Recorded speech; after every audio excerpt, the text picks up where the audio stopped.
अस्सलामुअलैकुम। प्रोग्राम नया पाकिस्तान में मैं हूं ज़ुहैब हसन। आज के शो में सियासी मामलात की तो बात होगी ही। पाकिस्तान तहरीक इंसाफ की हिकमत अमली मियां नवाज शरीफ की वतन वापसी के लिए इस पर हम बात करेंगे। वुज़रा के बयानात इस सिलसिले में क्या है, पाकिस्तान तहरीक इंसाफ की कारकर्दगी का भी कुछ अहवाल आपको देंगे और फॉरेन पॉलिसी में एक मजमून शाया हुआ है PTI की कारकर्दगी और इमरान खान को लेकर, उसका भी जिक्र करेंगे, एनालिसिस भी होगा। ये तो हो गई सियासी मैदान की बात, लेकिन एक ऐसे मैदान से आगाज़ करेंगे आज के शो का जिसमें बिला तफरीक यानी किसी भी जमात से किसी का ताल्लुक हो, इससे कोई फ़र्क नहीं पड़ता। वो ऐसा मैदान है कि जिसमें परफॉर्मेंस अगर होती है तो लोग खुश होते हैं, परफॉर्मेंस नहीं होती तो लोग नाराज़ भी हो जाते हैं। और वो मैदान है क्रिकेट का मैदान, जिसमें आजकल कोई हालात जो है वो बेहतर दिखाई नहीं दे रहे, अच्छे दिखाई नहीं दे रहे। बादल मंडरा रहे हैं और बारिश का इंतज़ार पाकिस्तान टीम कर रही है। आज से तकरीबन 2 माह पहले जब कौमी क्रिकेट टीम ने इंग्लैंड में कदम रखा तो पाकिस्तान का उस सरजमीन पर टेस्ट रिकॉर्ड काफ़ी बेहतर था। कोरोना वायरस की वजह से पाकिस्तान ने 6 माह बाद अपना पहला टेस्ट इंग्लैंड में खेला। तो उससे पहले पाकिस्तान तकरीबन 9 सालों में इंग्लैंड में कोई टेस्ट सीरीज नहीं हारा था। 2016 की अगर बात की जाए तो इसमें मिसबाह उल हक कप्तान थे। इंग्लैंड की सरजमीन पर टेस्ट सीरीज 2-2 से बराबर हुई 2016 में। 2018 में सरफराज अहमद कप्तानी उन्होंने संभाली तो उस वक्त भी पाकिस्तान की सीरीज जो है वो 1-1 से बराबर हुई और कामयाब रहा पाकिस्तान सीरीज 1-1 से बराबर करने में। मगर अब यह लगता है कि पाकिस्तान का इंग्लैंड में हालिया सालों में बेहतर टेस्ट रिकॉर्ड जो था वो ख़राब होता दिखाई दे रहा है। अब दुआ तो यही है कि ख़राब ना हो, लेकिन जो परफॉर्मेंस की सूरत हाल है उससे ऐसा ही लग रहा है। लगता है कि पाकिस्तान 2016 के बाद इंग्लैंड में अपनी पहली टेस्ट सीरीज़ हार सकता है। पाकिस्तान इंग्लैंड के खिलाफ पहला टेस्ट मैच हार चुका है, आपने देखा ही होगा, उस पर बड़ी तनकीद भी हुई, क्रिटिसिज्म हुआ। दूसरा टेस्ट मैच बारिश की नज़र हो गया और तीसरा टेस्ट मैच जिस तरफ जा रहा है तो टीम पाकिस्तान बारिश की उम्मीद कर रही है कि बारिश ही पाकिस्तान को बचा सकती है। पाकिस्तान पर शिकस्त के बादल मंडला रहे हैं और क्रिकेट माहिरीन और मुबस्सिरीन अजहर अली की नाक़िस कप्तानी, ना तजुर्बेकार बॉलिंग अटैक और टॉप ऑर्डर के फ्लॉप शो को शिकस्त की बुनियादी वजह करार दे रहे हैं। सीरीज़ के आखिरी टेस्ट में इंग्लैंड की जानिब से 583 यानी कि इतना बड़ा स्कोर बना दिया गया कि उसके प्रेशर में ही बैट्समैन आ गए। 583 रन का लंबा स्कोर करने के बाद ये लगता है कि कौमी टीम ने हथियार डाल दिए हैं। पाकिस्तानी बैटिंग लाइन क्योंकि लड़खड़ाई पहले इनिंग्स में पाकिस्तान की आधी टीम 150 रन पर पवेलियन लौट चुकी है, जबकि उस पर फॉलो ऑन का खतरा मंडला रहा है। और ऐसे में कौमी टीम को कोई चीज़ बचा सकती है, जिसका मैं भी शुरू से ही जिक्र कर रहा हूँ कि जो चीज़ बचा सकती है पाकिस्तानी टीम को इस वक्त वो है बारिश। अगर पाकिस्तान क्रिकेट टीम की पिछली 2 सालों की कारकर्दगी का जायजा लिया जाए तो यह मसला वाज़े तौर पर सामने आता है कि पाकिस्तानी बल्लेबाज एशियन पिचेस पर तो लंबी इनिंग्स खेल लेते हैं, एशियन पिचेस पर, और पाकिस्तान में भी बड़े बड़े स्कोर करते हैं डोमेस्टिक में, लेकिन एशिया के बाहर जब टीम जाती है तो मुकम्मल तौर पर बैट्समैन एक्सपोज हो जाते हैं। उनकी जो भी उनके अंदर खामियां होती हैं, खासतौर पर ऑफ साइड पर खेलते हुए एजी हो जाते हैं और स्लिप में कैच दे देते हैं, कभी ज़्यादा कमिट कर जाते हैं, फ्रंट फुट पहले ले आते हैं, LBW हो जाते हैं। तो ये बड़ी बड़ी खामियां जो नज़र आती हैं। यही वजह है कि इंग्लैंड के खिलाफ जारी सीरीज़ में भी खुलकर ये खामियां नज़र आई हैं, सामने आई हैं। असद शफीक सीरीज़ में अब तक 4 इनिंग्स में, अब ये ज़रा मुलाहिजा कीजिए असद शफीक का रिकॉर्ड, ये जो सीरीज़ में अब तक वो 4 इनिंग्स खेल चुके हैं और इसमें 46 रन बना सके हैं। मैच 46 रन उन्होंने 4 इनिंग्स में बनाए हैं, जबकि उनका हालिया रिकॉर्ड भी इंतहाई मायूस कुन रहा है और वो अपनी पिछली 16 इनिंग्स में 31 रन की औसत से सिर्फ 502 रन बनाने में कामयाब हुए हैं। बाबर आजम हाल ही में कई बेहतरीन इनिंग्स खेल चुके हैं। बाबर आजम पर बड़ी उम्मीदें भी थी, बड़ी नज़रें भी जमी हुई थी, जिसकी वजह से वो टेस्ट के टॉप 5 बल्लेबाजों में शामिल हैं, इसीलिए उन पर सबसे ज़्यादा नज़रें थी। मगर इस सीरीज़ में बाबर आजम भी खातिर खा कारकर्दगी ना दिखा सके। मगर अजहर अली जब से कप्तान बने हैं, उनकी दिफाई हिकमत अमली और बॉलर्स के इस्तेमाल को लेकर तर्ज कप्तानी पर कई सवालात उठ रहे हैं। इंग्लैंड के खिलाफ जितना ये पहला टेस्ट हारने पर उन पर उंगलियां उठी थी, अजहर अली की कप्तानी जो है अभी बहुत मसले मसाइल और बड़े मसाइल से दोचार है। फील्ड प्लेसिंग को अगर देख लें, बॉलर्स के गलत इस्तेमाल की वजह से पाकिस्तान जीता हुआ मैच, पहले टेस्ट की हम बात कर रहे हैं, वो हार गया। क्रिकेट तज्जियाकार उस्मान समीउद्दीन ने भी उनकी कप्तानी पर सवाल उठाते हुए कहा कि उन्हें नहीं लगता कि वो ज़्यादा अरसे तक कौमी टीम के कप्तान रहेंगे। साबिक टेस्ट क्रिकेटर रमीज़ राजा और शुएब अख्तर ने भी अज़हर अली की कप्तानी से मुताल्लिक बहुत सी बातें की और उन्होंने भी कहा कि अज़हर अली उस तरीके से कप्तानी नहीं कर पा रहे हैं। क्रिकेट माहिरीन अज़हर अली की कप्तानी को पाकिस्तान की नाक़िस कारकर्दगी की बुनियादी वजह करार दे रहे हैं। कप्तान अज़हर अली की 2 साला कारकर्दगी का जायजा लें तो मायूस कुन नंबर सामने आते हैं। ये ज़रा नंबर सुनिए। पिछले 19 इनिंग्स में कप्तान अज़हर अली सिर्फ एक बार 50 से ज्यादा स्कोर कर सके हैं, जबकि एशिया के बाहर अज़हर अली ने आखिरी बार 50 से ज्यादा स्कोर दिसंबर 2018 में न्यूजीलैंड के खिलाफ किया था। 2018 की इब्तदा से अज़हर अली की बैटिंग एवरेज तकरीबन 26 रही है। 26 रन्स की बैटिंग एवरेज है उनकी। इस पर तो उनकी सिलेक्शन पर भी सवालिया निशान उड़ जाता है। जबकि दिसंबर 2018 से 19 इनिंग्स में अब तक अज़हर अली ने 356 रन बनाए हैं, यानी एक इनिंग्स में औसतन देखा जाए तो 18 से 19 रन अज़हर अली ने बनाए हैं। अगर इसमें से कराची में श्रीलंका के खिलाफ सेंचुरी हटा दी जाए तो ये औसत सिर्फ 12 रन हो जाती है। एशिया के बाहर अगर अज़हर अली की कारकर्दगी का जायजा लिया जाए तो मजीद मायूस कुन नंबर सामने आते हैं। 2018 में एशिया के बाहर टेस्ट मैचेस में अज़हर अली की जो रन्स की औसत थी वो सिर्फ 13 रही, जबकि 2019 में एवरेज इससे भी कम होकर 10 रन पर आ गई है। सिर्फ अज़हर अली की कप्तानी की कारकर्दगी नहीं है, बल्कि उनकी कप्तानी पर भी ये संजीदा सवाल उठ रहे हैं कि जिसकी एक वजह यह भी है कि यूनुस खान और मिसबाह उल हक की रिटायरमेंट के बाद कौमी स्क्वाड में तजुर्बेकार बल्लेबाजों की कमी है, जबकि मोहम्मद आमिर की अर्ली रिटायरमेंट की वजह से बॉलिंग के शोबे में भी कप्तान अज़हर अली को शदीद मुश्किलात का सामना है, क्योंकि ऑप्शंस उनके पास कम हो गए हैं। और मोहम्मद आमिर क्योंकि विकेट टेकर हैं, विकेट लेकर देते हैं तो फिर अंडर प्रेशर कर देते हैं बैटिंग साइड को और कम स्कोर मिलता है। पाकिस्तान की हालिया कारकर्दगी, इंग्लैंड के खिलाफ तीसरा टेस्ट और अज़हर अली की कप्तानी समेत दीगर मामलात जो हैं इन पर बात करेंगे। साबिक test cricketer, speed star, Rawalpindi express Shoaib Akhtar हमारे साथ होंगे और स्विंग बॉलिंग मायना स्विंग बॉलर हमारे जिनको याद किया जाता है अभी भी आकिब जावेद, जिनकी खिदमात बहुत ज़्यादा है क्रिकेट को लेकर और उन्होंने जैसे फ्रेंचाइज को भी लाहौर कलंदर्स की फ्रेंचाइज को जैसे उन्होंने डेवलप किया है वो भी सबके सामने है। तो ये दोनों हमारे साथ होंगे, आप कहीं जाइएगा नहीं, शो में इस पर मजीद बात करेंगे। एक ब्रेक लेते हैं।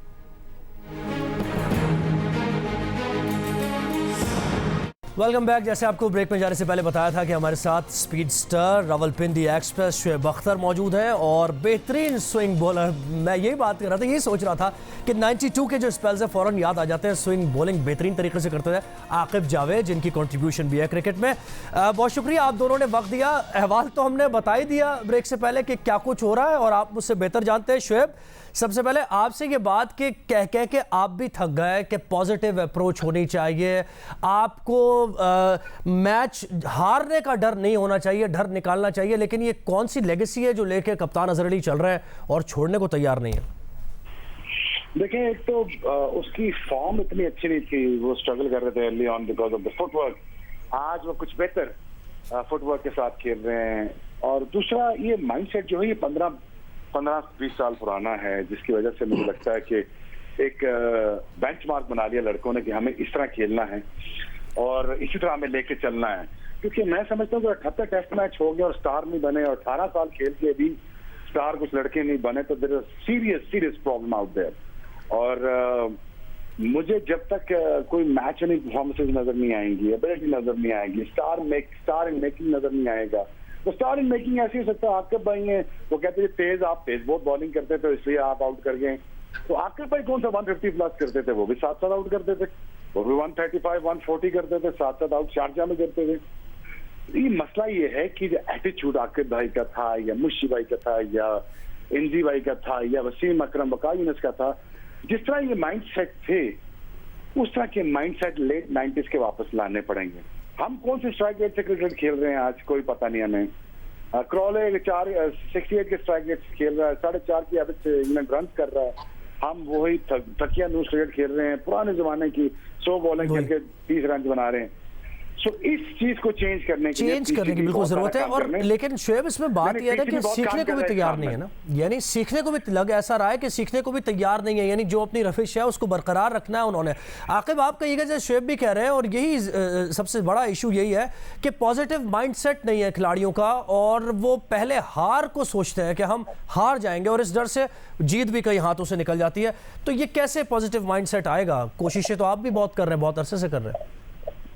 देखिए, उसमें एक आपके पास मिसालें हैं आपकी 70s में देखे बड़े बड़े स्टार्स होते थे, इंडिविजुअल स्टार्स, 80s में भी, लेकिन जो मिड 80s में जो इमरान खान जब कैप्टन बने तो वो लेकर आए एक ऐसी सोच कि ये इंडिविजुअल परफॉर्मेंसेस कुछ नहीं होती, जब तक आप जीतोगे नहीं, आप जब लड़ोगे नहीं आखिरी वक्त तक तो कोई फायदा नहीं है खेलने का।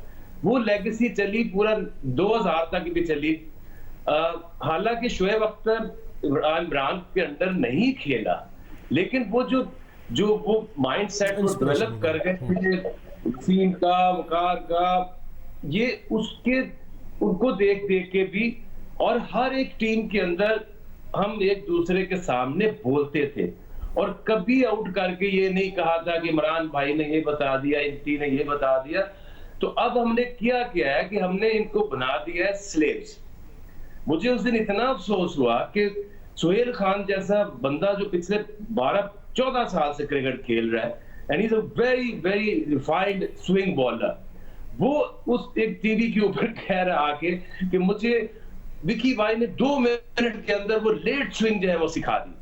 आपको इन चीजों से बाहर निकलना पड़ेगा। आपको जब तक आप नहीं ये जो यंगस्टर्स हैं इनको नहीं उठाएंगे, इनको नहीं सामने लाएंगे, और इसमें ये सारा बेड़ा गर्क हुआ असल में कहां से हुआ, जब मिसबा हादसाती तौर पे कप्तान बन गए, जब वो इंग्लैंड में सलमान बट का वो इंसिडेंट हुआ।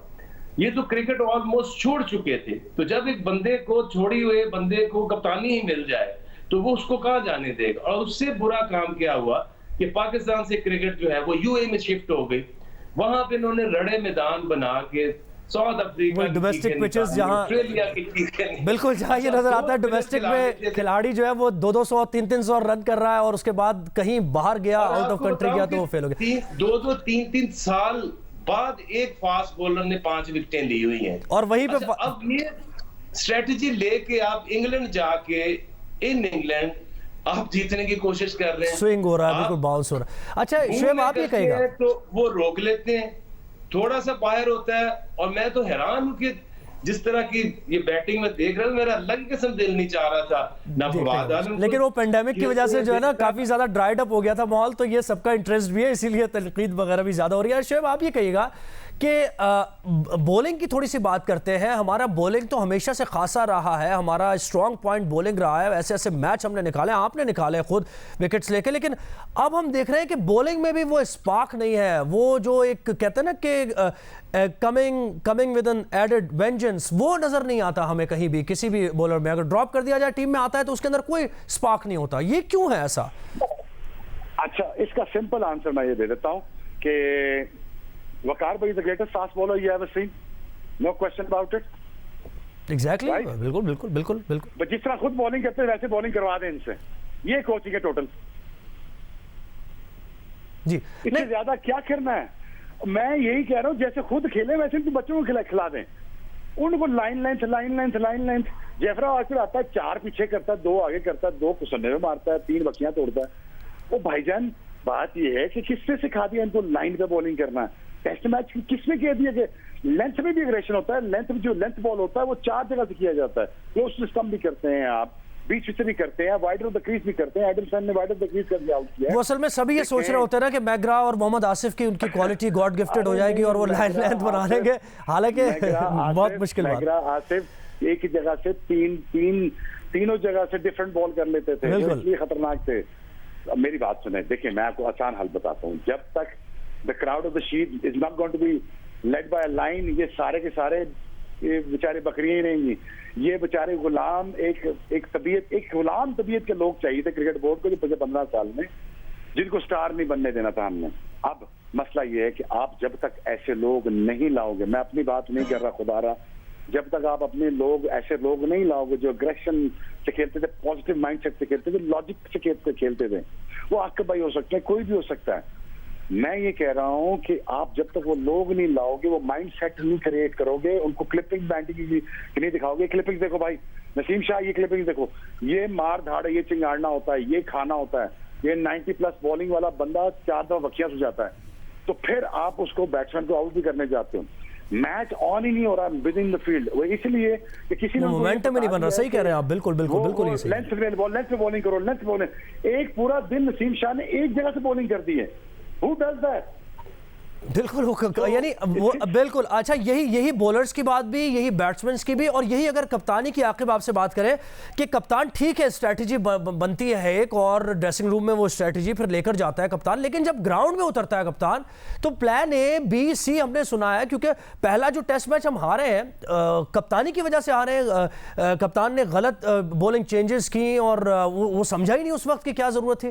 तो बताइएगा कोई प्लान होता है या कॉन्स्टेंटली ये तो सोचने का गेम है कप्तानी खास तौर पे?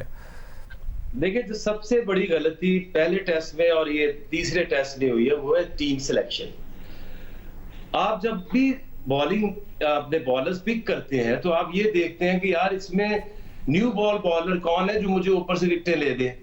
और जब आपको पता है कि स्लाइवा वगैरह यूज नहीं कर रहे, बहुत ज्यादा शाइन नहीं होगा, तो फिर हमारे ओल्ड बॉल के बॉलर्स कौन से हैं? आपने दो है, दोनों बाहर बिठाए हुए हैं। मैं ये शर्तिया कह सकता हूं कि वहाब रियाज और सुहेल खान अगर पहला टेस्ट खेल रहे होते तो वो कैसे हो सकता था कि बॉल रिवर्स ना होता। और पाकिस्तानी बॉलर्स की हिस्ट्री है कि ऊपर से नए बॉल से आउट करने वाले कम बॉलर्स हमारे पास आए हैं, लेकिन जो मिडिल में जो बॉल बनाना एक आर्ट है। बिल्कुल बिल्कुल, ये तो खासा है हमारा। उसके लिए एक्सपीरियंस चाहिए, उसके लिए हौसला चाहिए, उसके लिए टीम वर्क चाहिए। एंडरसन उनका लीडर है, बॉलिंग लीडर। बॉल सीधी जो है फील्डर एंडरसन को देता है, सिर्फ वही चमकाता है, वही लुक आफ्टर करता है। आपका क्या शाहीन ये काम कर सकता है? नसीम शाह कर सकता है? अब्बास को तो जरूरत नहीं, क्योंकि वो डिपेंड ही नहीं करता। वो तो लग रहा था दो स्पिनर्स से हम खेले हुए हैं। तो एक तो टीम की कंपोजिशन जो है वो ऐसे नहीं हो सकता कि आप किसी के पोटेंशियल के ऊपर आप उसको टेस्ट मैचेस में सिखाना शुरू कर दो। और जो अजहर अली है, जब उनको ये नहीं पता कि मेरा कौन सा घोड़ा किस जगह पे फिट इन होता है, तो वो तो बेबस होकर फिर खड़ा हो जाता है। नसीम शाह को अगर खिलाया था तो उसको कहते कि तेरा कोई बॉल अगर 90 माइल से कम आया ना तो अगला तुझे मैच नहीं मिलेगा, तू सर में मार, तू राउंड द विकेट आके बाउंसर में मार। वो जैसा बंदा यार 3-3 चौके मार सेटल कर। बिल्कुल बिल्कुल, ये और अब गलती आप बेहतर जानते हैं कि जब गलती बैट्समैन करता है, अंडर प्रेशर होता है, तभी विकेट भी मिलती है। शोएब, आप ये कहिएगा अजहर अली की कप्तानी से मुताल्लिक भी बताइए, कमेंट कीजिए, आप क्या समझते हैं आगे इन द लॉन्गर रन वो कप्तानी के अहल है? और बैटिंग पे भी जरा सा बताइए कि बैटिंग परफॉर्मेंस जो अजहर अली की और मेन भाई मेरी बात सुन यार, मैं तो सख्त बात करने लगा हूँ। जब तक ये कौम एवरेज बंदे से जान नहीं छुड़ाएगी, एवरेज रिजल्ट प्रोड्यूस होते ही रहेंगे। तुम लोग एवरेज बंदे को लाते रहोगे ऊपर, एवरेज बंदा एवरेज डिसीजन करता रहेगा और ये तुम्हारे हालात होते रहेंगे। वो चाहे कैप्टन हो, या चाहे मिसबा हो, पाकिस्तान के कप्तान हो, या चाहे आपका टीम मैनेजमेंट हो, या आपकी फ्रेंचाइजीज के ओनर हो, आपका ब्रांड रोलता ही रहना है। आपने जब तक कट फॉर रोल जिन लोगों का काम है, जो वाकई दुनिया में छाए हुए हैं, जिनको दुनिया जानती है मानती है, जब तक आप वो कट फॉर रोल लोग नहीं लाओगे तब तक ये कौम तरक्की नहीं कर सकेगी।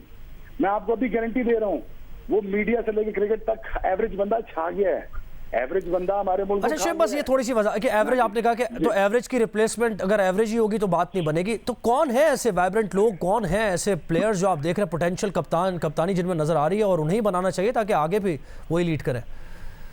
बॉस, अगर मेरे बस में होता तो मैं पूरी टीम इसमें से 8 बंदे निकाल देता और मैं यंगस्टर एक कप्तान लाता, उसका इंटरव्यू करता, उससे बात करता, पूछता उससे कि तू करने क्या जा रहा है, तू क्या चाहता है, तो किस तरह माइंडसेट के साथ जाना चाहता है। उसका माइंडसेट मैं चेंज ना करता, अपने माइंडसेट के साथ उसके माइंडसेट को रिलाता और मैं कहता ये आज की मॉडर्न डे की क्रिकेट है, आज मुझे ये बता कि हम वो ब्रांड ऑफ क्रिकेट कैसे खेल सकते हैं। और मैं उसको ये 5 बॉलर का क्वेश्चन देता, स्पिनर का क्वेश्चन देता, मैं 5 बैट्समैन का वो क्वेश्चन देता उसको कि जिससे पता लगता कि आज बल्ला टैप कर रहा होता क्रीज के ऊपर और आंखें से आंखें डाल के जफरा आर्चर को देख रहा होता, चल भाई मैं तुझे आज 10वां स्पेल दिखाऊंगा। बिल्कुल, आप बहुत शुक्रिया। आकिब जावेद हमारे साथ है और शोएब अख्तर हमारे साथ है और ये जो टीम की परफॉर्मेंस है इस पर अपना तजिया दे रहे थे। एक ब्रेक लेते हैं प्रोग्राम में, हमारे साथ रहिए।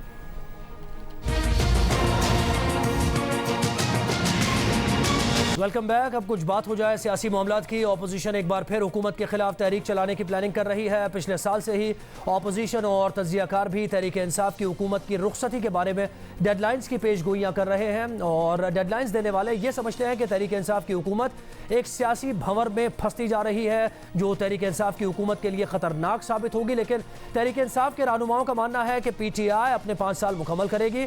मुल्की सतह पर होने वाले तबसरों और तज्जियों के बरअक्स मारूफ अमरीकी मैगजीन फॉरेन पॉलिसी में एक आर्टिकल शाया हुआ है जिसमें आर्टिकल के मुसन्निफ के मुताबिक इमरान खान कहीं नहीं जा रहे और इमरान खान अपने 5 साल मुकम्मल करेंगे।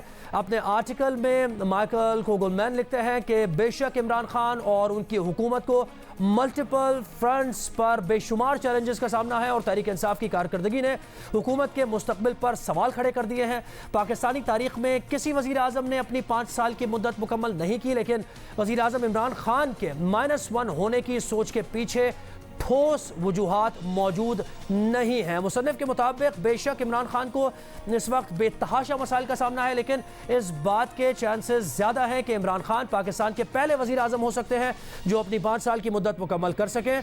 मज़मून निगार के मुताबिक उसकी अहम वजह ऑपोजिशन का महदूद किरदार, इमरान खान की कुछ कामयाब पॉलिसीज़ और इदारों की तरफ से मुकम्मल हिमायत हासिल होना है। लेकिन इसका मतलब ये नहीं कि वज़ीर आज़म प्रेशर में नहीं है। तहरीक इंसाफ की हुकूमत पार्टी पॉलिसीज़, स्कैंडल्स और गलत पॉलिसीज़ की वजह से तनकीद में घिरी हुई है। इसके अलावा हुकूमत को मुआशी फ्रंट पर भी चैलेंजेस का सामना है। तहरीक इंसाफ के इत्तेहादी भी हुकूमत से नाखुश नज़र आ रहे हैं। माइकल कोगलमैन ने लिखा है कि तहरीक इंसाफ हुकूमत की पॉलिसीज़ और कारकर्दगी से ऑपोजिशन के बयानिए को तक़वियत मिलती है, लेकिन ऑपोजिशन में हुकूमत के खिलाफ तहरीक चलाने की सलाहियत नहीं है। ऑपोजिशन डिवाइडेड नज़र आ रही है क्योंकि इस वक्त ऑपोजिशन के रहनुमाओं को करप्शन के मुकदमात का सामना है और वो हुकूमत को इश्तियाल नहीं दिलाना चाहते। कोगलमैन के मुताबिक ऑपोजिशन चाहती है कि इमरान खान और उनकी हुकूमत अपने 5 साल मुकम्मल करें ताकि लोगों को ये पता चल सके कि इमरान खान को वज़ीर आज़म मुंतखब करने का फैसला गलत था। इसके अलावा मुसन्निफ का अपने आर्टिकल में यह भी लिखना है कि इमरान खान को इस्टेब्लिशमेंट की हिमायत हासिल है और इमरान खान खुद भी इदारों के दरमियान तनाज़ा नहीं चाहते क्योंकि उन्हें पॉलिसी सतह पर संगीन चैलेंजेस का सामना है और उनकी हुकूमत अभी नातजुर्बाकार है और हुकूमत इस वक्त हर तरह की सपोर्ट की ख्वाहिशमंद नज़र आती है। इसके अलावा मुसन्निफ का कहना था कि वज़ीर आज़म इमरान खान की इंटरनेशनल परफॉर्मेंस भी इमरान खान की मदद करती है। इसके अलावा कोरोना वायरस के केसेस में कभी से भी इमरान खान की हुकूमत की इमेज को बेहतर करने में मदद मिली है।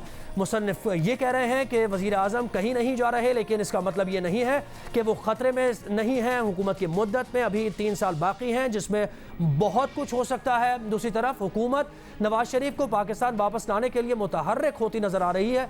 तहरीक इंसाफ के रहनुमा बज़द हैं कि हुकूमत नवाज शरीफ का वापस लाने के लिए हर मुमकिन कोशिश करे और नवाज शरीफ की मेडिकल रिपोर्ट्स की इंक्वायरी भी करवाई जाए।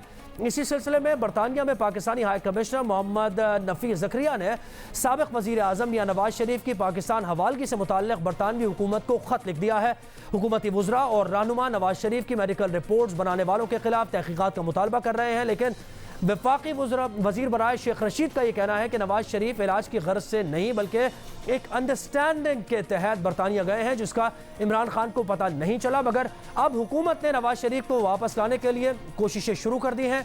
ये मामला अचानक क्यों उठ गया है, मुसन्निफ के मुताबिक आर्टिकल के साथ उस पर भी बात करेंगे और उनका क्या कहना है। मारूफ तजियाकार सुहेल वड़ाई साहब ने हमें ज्वाइन किया है। सुहेल साहब, बहुत शुक्रिया, आपने वक्त दिया। कहिएगा, हुकूमत के 2 साल मुकम्मल हुए और कारकर्दगी रिपोर्ट भी दिखाई गई कि किन हेड्स में हुकूमत ने अच्छा किया, किन हेड्स में अभी बहुत मजीद करने की ज़रूरत है। लेकिन 2-3 महीने पहले की अगर बात करें, जून की बात करें, तो हुकूमत बड़े क्राइसिस में थी। GDP 1% पर चली गई, पेंडेमिक की सूरत हाल, मुआशी चैलेंजेस, फिर इंटरनल पार्टी पॉलिटिक्स जो हो रही थी उसमें भी बड़े मामलात ख़राब थे। अब ये एक मजमून एक फॉरेन राइटर ने लिखा है, फॉरेन पॉलिसी में लिखा गया और उन्होंने कहा कि Imran Khan is in safe zone. तो अब ये जो हालात वाक़यात देखे जा रहे हैं, क्या वाक़ईतन आप समझते हैं कि इमरान खान ने थोड़ा बहुत कंट्रोल किया है, मुआशी सूरत हाल को भी, अवाम से जुड़े मसाइल को लेकर भी स्टेबल हुई है हुकूमत? जी, पहले से निस्बतन बेहतर हुई है और माइकल कोगलमैन ने बड़ी मेहरबानी की है, मेरा भी जिक्र किया है और ये कहा है कि मैंने जून में हुकूमत के जाने की पेशीन गोई की थी। उनकी मेहरबानी, उन्होंने मेरा जिक्र किया, लेकिन मेरा ख्याल है कि उन्हें किसी ने गलत ब्रीफ किया है। मैंने ये नहीं कहा था। मैंने अलबत्ता ये ज़रूर कहा है कि ये 6 महीने जो अगले हैं इनके गिर्द सुर्ख दायरा है। और ये खुद खान साहब ने भी अपनी काबीना के लोगों को कहा है कि अगर हम इसमें टेक ऑफ ना कर सके तो हम खुद ट्रबल में चले जाएंगे। तो मेरी भी विश माइकल कुगलमैन की तरह है कि ये हुकूमत 5 साल पूरे करे। हर जमहूरी हुकूमत को 5 साल पूरे करने चाहिए और 2 शोबों में खासकर बड़ी बेहतरी आई है। एक तो आप देखें कंस्ट्रक्शन में बेहतरी आई है, उसके लिए इन्होंने मराहत का ऐलान किया है। दूसरा कॉटन के शोबों में इत्तेफाक से जो हमने डॉलर की जो प्राइस ऊपर गई है और रुपए की प्राइस हमने कम की है, उससे फर्क पड़ा है। तो ये 2 शोबे बेहतर हुए हैं। फिर आप देखें कि हमारा जो करंट डेफिसिट था उसमें फर्क पड़ा है। तो कुछ चीजें बेहतर हुई हैं, लेकिन ओवरऑल जो अवामी भलाई है और जो महंगाई है उसमें कोई फर्क नहीं पड़ा। वो अभी भी सूरत हाल जूं की तूं है, बल्कि बेरोजगार लोग हो रहे हैं। और अभी तो और डर पड़ गया है कि ये 50 लाख 40 लाख लोग जो सऊदी अरब पे डिपेंडेंट हैं, जो कहीं उनको ना कोई खतरा लाक हो जाए। ये तो इसका एक मुआशी पहलू हो गया। सियासी पहलू की थोड़ी सी बात करते हैं और मियां नवाज शरीफ को लेकर जो मामला है, क्योंकि ऑपोजिशन के साथ डील करने में अभी तक हुकूमत भी कोई इस तरीके से लिवरेज उन्हें नहीं दे रही है, लचक का मुजाहरा नहीं कर रही, ऑपोजिशन भी मुत्तहिद नहीं है। लेकिन मियां नवाज शरीफ अब जैसे एक्टिव हुए हैं, तो अब इसका ट्रेंड अगर देखा जाए तो मरियम नवाज खामोश थी, फिर नैब में बुलाया गया, उन्होंने प्रेस कॉन्फ्रेंस की, इसी तरह मियां नवाज शरीफ को बुलाने के लिए इकदाम तेज हुए, मियां साहब ने राब्ते तेज कर दिए। तो ये ट्रेंड देखा जाए तो यही लग रहा है कि सियासी तौर पर अगर मियां साहब एक्टिव होंगे, मुतारिक होंगे, तो उन्हें मुश्किलात का सामना होगा, अदरवाइज स्मूथ चलेंगे अगर खामोशी रहेगी तो। बिल्कुल आपने सही कहा कि मियां नवाज शरीफ जो भी मुतहर्रिक होते हैं सियासत में गर्मी आ जाती है। और अभी शेख रशीद साहब और माइकल कुगलमैन एक ही एंगल पे बात कर रहे हैं। शेख साहब ने कल ही कहा है कि गेट नंबर 5 पे तो हम बैठे हैं, तो एस्टेब्लिशमेंट के साथ अपोजिशन कैसे मामलात अपने तय करेगी। लेकिन मुझे लगता है कि हुकूमत इरिटेट होकर, फ्रस्ट्रेट होकर अपने तलकात खराब ना कर बैठे और उसका बिल वास्ता फायदा मियां नवाज शरीफ को और अपोजिशन को ना मिल जाए। अच्छा सुहेल साहब, ये भी कहेगा जैसे शेख साहब हमने सुनवाया भी कि उन्होंने कहा कि डील के नतीजे में गए हैं और मियां नवाज शरीफ वापस नहीं आएंगे। ये शेख रशीद साहब जो कह रहे हैं, इसकी वजूहात को अगर देखा जाए तो क्या उसमें कोई सियासी पहलू भी है कि मुस्लिम लीग नून के वर्कर्स, जैसे पार्टी पॉलिटिक्स यहाँ पर होती है पर्सन स्पेसिफिक, और एक ही शख्स होता है जो कि पार्टी को लीड करता है, जैसे नून लीग में मियां साहब हैं, पीटीआई में इमरान खान है और इसी तरह पीपल्स पार्टी का मामला है, तो क्या उसको डैमेज करने के लिए शेख साहब ये बात थ्रो अप कर रहे हैं कि मुस्लिम लीग नून के वर्कर इसी कंफ्यूजन में रहे कि मियां साहब को तो आना नहीं है, कोई डील हो गई है और वो मोमेंटम ना गेन पाए कर पाए नून लीग, या फिर वाकई कोई डील का मामला है? नहीं, शेख साहब बड़े काबिल एहतराम है, लेकिन उनकी बात में कॉन्ट्रडिक्शन है। एक तरफ वो कहते हैं कि वो 5 साल के लिए डील करके गए हैं, दूसरा हुकूमत जो है वो अदालतों से रजू कर रही है कि उनको फौरन वापस लाया जाए। अगर डील हुई है तो फिर वापस कैसे आ सकते हैं, और अगर डील नहीं हुई तो फिर ये वापस क्यों बुला रहे हैं। मतलब ये है कि काफी कॉन्ट्रडिक्शन है जी। दूसरा देखें, नवाज शरीफ को जब भेजा गया था, मकसद ये था कि कहीं कोई हादसा ना हो जाए जेल में और भुट्टो की तरह एक नया खून जो है वो हुकूमत या रियासत के जिम्मे ना लग जाए। तो वो तो एक दानिशमंदी का तकाजा था। और अब उसके बाद हुकूमत ने ये लाइन ले ली है कि जी हमें धोखा दिया गया, हमें गलत बताया गया। किसने गलत बताया? ये खुल के क्यों नहीं बताते कि उनके अपने लोग थे, उनके अपने डॉक्टर थे, उनके अपने वजीर थे, तो फिर किसने झूठ बोला है उनसे? तो बुनियादी बात यह है कि मियां नवाज शरीफ बहरहाल अब भी उनका वोट बैंक मौजूद है पंजाब में। अच्छा सुहेल साहब, इसकी ये वजह तो नहीं है, इसकी ये वजह तो नहीं है कि जैसे फवाद चौधरी ने भी कहा कि बहुत शदीद नुकसान हुआ है पाकिस्तान तहरीक इंसाफ के नैरेटिव को, वो जो अकाउंटेबिलिटी को लेकर था, करप्शन को लेकर था, मियां नवाज शरीफ के जाने से, तो उस नैरेटिव को, अपने उस नज़रिए को थोड़ा सा रिपेयर वर्क करने के लिए इतनी तेज़ी दिखाई जा रही है। और अगर दूसरी तरफ देखा जाए तो पीटीआई ये समझती है, हुकूमत समझती है कि निकलना कुछ नहीं है इससे, मियां नवाज शरीफ को उस तरीके से लाया नहीं जा सकता। ये दुरुस्त है आपकी बात। मेरा ख्याल है कि वो अपना नैरेटिव ऊपर रखना चाहते हैं और वो ये चाहते हैं कि वो लोगों को ये बताएं कि जी हमारे साथ तो धोखा हो गया, हम नहीं भेजना चाहते थे। हालांकि उस वक्त वो खुद भी उसको भेजने में शामिल थे और उनको ये भी पता है कि लाना आसान नहीं है। आज शेख रशीद साहब ने भी ये कहा कि हम तो इसहाक डार को भी वापस नहीं ला सके, तो मियां नवाज शरीफ को कैसे वापस लाएंगे? तो ये सारी बातें सियासी हैं। असल बात यह है कि नून का वोट बैंक अभी तक बरकरार है और पीटीआई कोई ऐसा काम नहीं कर सकी जिससे कि नून का वोट बैंक टूटे। और मरियम जब निकलती हैं, जब चाहती हैं, वो क्राउड पुलर हैं और वो हंगामा खड़ा कर देती हैं। इसका भी इलाज अभी तक पीटीआई के पास नहीं है और पीटीआई के पास सिर्फ एक ही इलाज है कि उनको या गिरफ्तार रखे या घर से बाहर ना निकलने दे। लेकिन ये कोई मुस्तकिल इलाज नहीं है। अगर वो वाकई घर से बाहर निकल आई और वाकई वो लोगों में जाना शुरू हो गई तो पीटीआई की हुकूमत के लिए मसला बन जाए। शुक्रिया सीनियर सहाफ़ी और तजज़ियाकार सुहेल वड़ाई साहब हमारे साथ है। और मियां नवाज शरीफ की वापसी, उसके सियासी पहलू, पाकिस्तान तहरीक इंसाफ की गवर्नमेंट, उसकी कारकर्दगी का हवाला में दे रहे थे। अब ये तो सियासी एस्पेक्ट्स थे, सियासी पहलू थे जिन पर सुहेल साहब ने तज़िया दिया। हुकूमत मियां नवाज शरीफ को लेकर और उनको वापस लाने से मुताल्लिक़ जो करने जा रही है वो महज वो कोर एक कानूनी पहलू है, कानूनी मामलात हैं, इसमें सियासत का अमल दखल नहीं है। चाहे नैरेटिव कितना भी दिया जाए, चाहे प्रेस कॉन्फ्रेंस कितनी भी की जाए, सियासी तौर पर पॉइंट स्कोरिंग की जाए, लेकिन इसके बावजूद ये एक कानूनी मामला है और कानून अगर इसकी इजाज़त देता है, किस तरीके से इजाज़त देता है, ये देखना होगा। और इसी पर मज़ीद कुछ डिस्कशन करेंगे। बैरिस्टर राशिद असलम साहब हमारे साथ हैं, बरतानवी कवानीन को बखूबी जानते हैं। बहुत शुक्रिया बैरिस्टर साहब, आपने वक्त दिया हमें। सबसे पहला सवाल तो यही कि वफाकी वज़ीर इत्तलात ने यह कहा प्रेस कॉन्फ्रेंस की, उन्होंने कहा कि government will utilise all legal means to bring back Nawaz Sharif.